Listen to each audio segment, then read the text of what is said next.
Well, since the sun is shining and it's hot and it's warm, it's grass season. I didn't winterize any of these, of course. Would I prepare the year prior to make my life easier? No. So hopefully all three of these start. We're gonna take a peek out real quick, get them fired up, and we're gonna go mow the lawn. So let's check it out. I don't know who's gonna watch me mow the grass.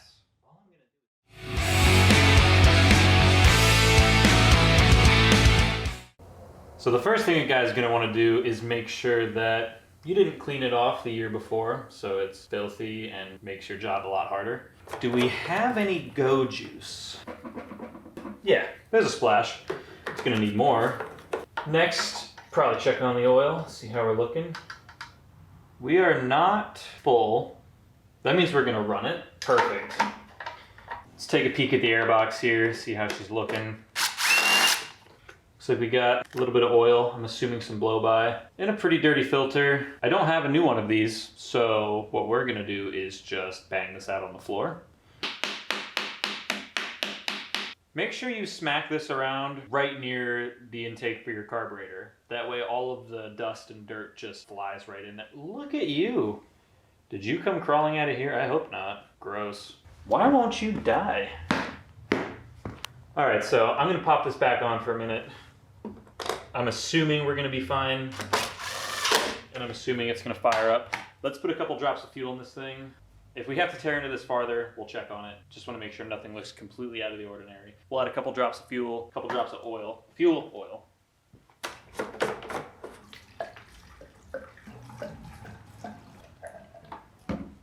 Make sure you drop a bunch of dust right down the fuel tank and splash a bunch of fuel around everywhere.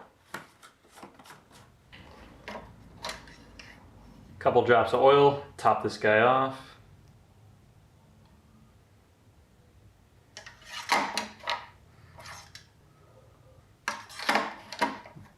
Good to go. Now we're just gonna prime it up a couple times. It's been sitting all year, so it's gonna take a couple extra pumps, and now you can, if you listen closely, you can probably hear the fuel starting to flow into the carb. Hear how it's kind of squeaking a little bit, and you can feel it too in the primer bulb. Throttle on and give it a couple pulls.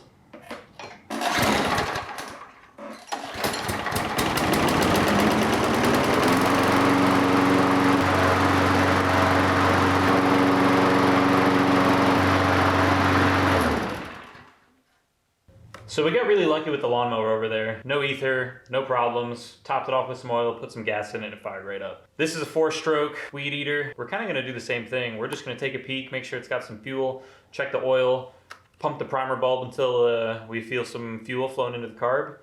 We're just gonna crank it and see what happens.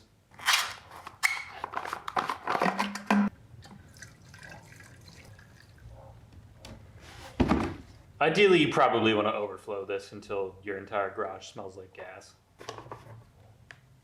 So you're going to want to set this on mostly level ground. This engine does not have a dipstick. It's got a fill line, kind of like a differential on a car would. Once the oil overflows out of the fill hole, you know you're good. We're going to stick our finger in, and right here on the diagram shows you max oil fill level. It's a dotted line right below the hole. So if I dunk my finger in and tap down, yep, there's oil right there. It looks pretty clean. It's definitely got a season or two of use on it, but I'm happy with the level actually. So we're just gonna leave this one go. So now we'll prime this thing up until we get some fuel flow. It's starting to, you can see it coming in to the primer bulb. There we go. And full throttle, give it a couple pulls. Hopefully we don't fall off the board. Let's see what happens.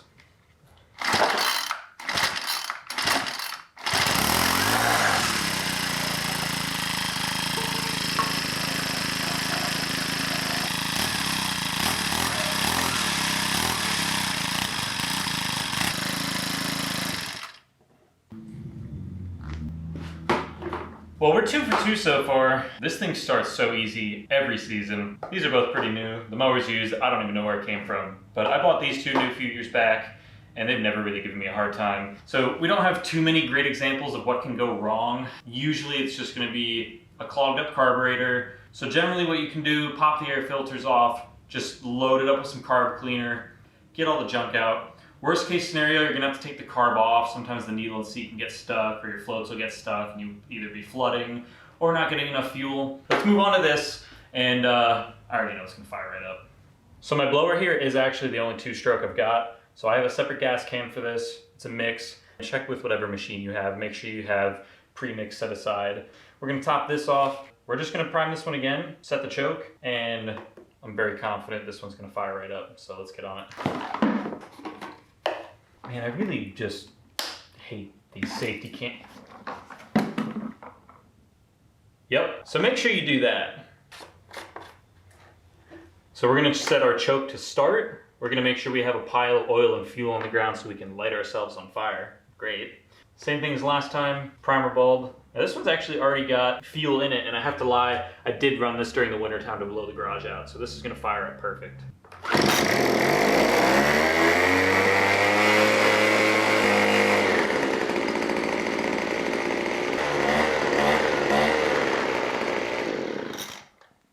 You know, I run in and out of the house way too much to tuck my jeans over my boots. Can you guys remind me? I mean, what are you doing sitting over there? Can we not make me look like a complete hick? That would be great. Anyways, let's get these outside and start cleaning up the property.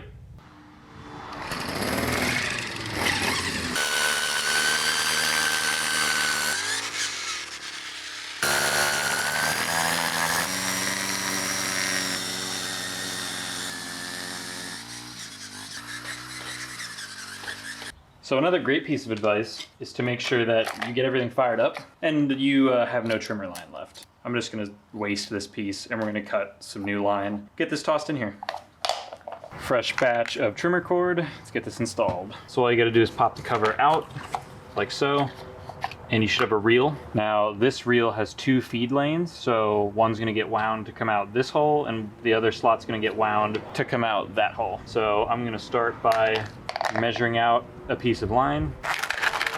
I usually do about 2 arm lengths to start, and then I like to cut these at an angle so they slip into the head easier. Just like so. An easy way to make sure that you have equal length trimmer line, hold the ends together and just run it up like this. Keep pulling. It looks a little messy, but you'll see in a second that once we get to the end of our line, this is the first piece we cut.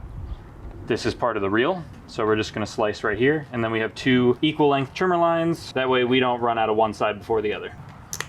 Most trimmer line cases have a way to store the line so you don't lose it, so we'll just tuck it through there, set that off to the side. And now this part gets a little tricky for people, so if you look at this teardrop shape, the line obviously is gonna feed this direction, and then on the other one, again, it's gonna feed this direction, and you just follow the lane. You'll see after we get the first one wound, you kinda have to hold it in place. I'll show you. Okay, so now we have one side wound. So if you hold the end with your thumb, you can start on the other side without letting this unravel.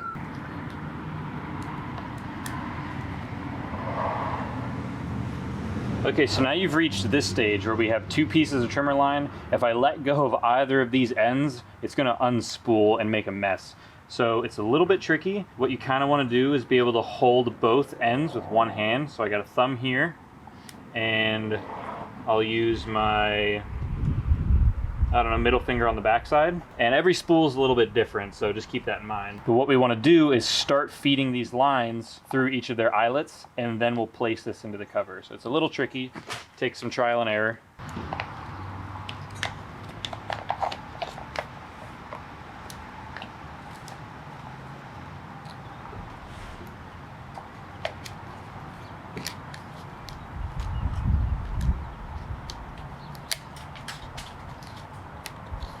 And there we go. So now we have our deck loaded. And if you saw while I was feeding this, once you push the spool into the head, you can kind of rotate it to pick up some of the slack, because you'll get slack of line that builds up around the outer perimeter, and then your bump head won't actually release more line once you're in there. And then you can always pull on the ends while you're doing that as well.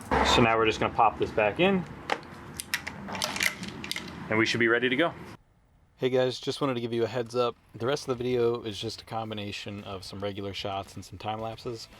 I should have taken some footage of the entire yard getting finished up, some panning shots, some other things, but you know, sometimes you just get lost in the work and I forget to pick up the camera.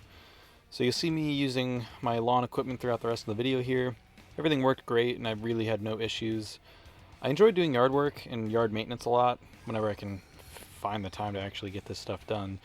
So I was thinking about including some more videos here on the channel of me maintaining the yard equipment, along with some general landscaping projects and just some plain old grass cutting. So I don't want to waste your time in case you were only here to see me fire up all the gear at the beginning. So here's your heads up. The rest of this is just grass cutting and edging. So if you enjoyed either the beginning or the end of this video, hopefully you'll enjoy what I've got in store for the future. And thanks for hanging out till the end. Catch you guys in the next one.